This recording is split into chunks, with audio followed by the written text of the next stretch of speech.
السلام علیکم ناظرین، ویلکم ٹو عالمی خبریں بس 3 منٹ میں۔ سعودی عرب میں کرونا متاثرین کی تعداد 16,000 سے تجاوز کر گئی ہے اور مرنے والوں کی تعداد 136 تک جا پہنچی ہے۔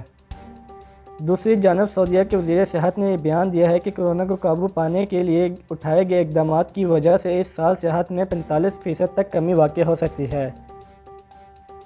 ان اقدامات میں عمرہ ویزے کا کینسل ہونا بھی ہے اور اس سال حج ہوگا کہ نہیں اس پر بھی اب تک سوالیہ نشان ہی ہیں۔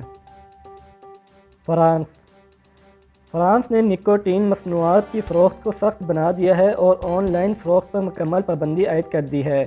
یہ سخت اقدامات اس وقت اٹھائے گئے جب ایک تحقیق میں یہ بتایا گیا ہے کہ تمباکو نوشی کرنے والے افراد کو کرونا وائرس کے انفیکشن ہونے کے امکانات کم ہوتے ہیں۔ فرانس کی وزارت صحت کے جاری کردہ بیان کے تحت نکوٹین مصنوعات بیچنے والی دکانوں یا فارمیسیوں کو اس بات کا پابند کیا گیا ہے کہ وہ کسی بھی شخص کو 1 ماہ سے زیادہ کے سگریٹ یا کوئی اور نکوٹین مصنوعات فروخت نہیں کریں گے۔ یہ اقدامات اس لیے اٹھائے گئے تاکہ لوگ اس تحقیق کے بعد تمباکو نوشی یا نکوٹین مصنوعات کا استعمال زیادہ نہ کر دیں اور اپنی صحت کو خراب نہ کر لیں۔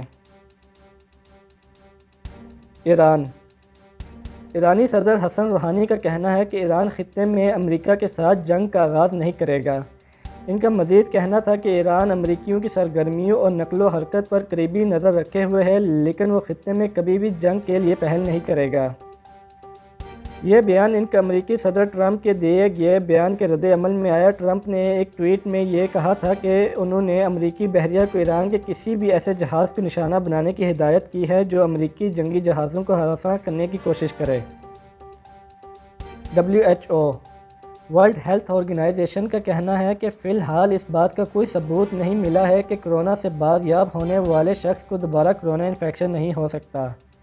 ورلڈ ہیلتھ آرگنائزیشن کا کہنا ہے کہ ایسے لوگوں کو کسی قسم کا بھی سرٹیفکیٹ نہ دیا جائے کہ ان کو دوبارہ کرونا انفیکشن نہیں ہو سکتا۔ ان کا مزید کہنا تھا کہ ایسے شواہد موجود ہیں کہ جو لوگ کرونا وائرس سے متاثر ہو کے صحت یاب ہو گئے تھے لیکن بعد میں دوبارہ پھر کرونا وائرس سے بیمار ہو گئے ہیں۔ اس لیے ابھی تک ایسا نہیں کہا جا سکتا کہ جس شخص کو ایک بار کرونا وائرس ہو جائے اس کو صحت یاب ہونے کے بعد دوبارہ نہیں ہوگا۔ ناظرین، ہر پل دنیا بھر کی خبروں سے باخبر رہنے کے لیے ہمارے چینل کو ضرور سبسکرائب کریں۔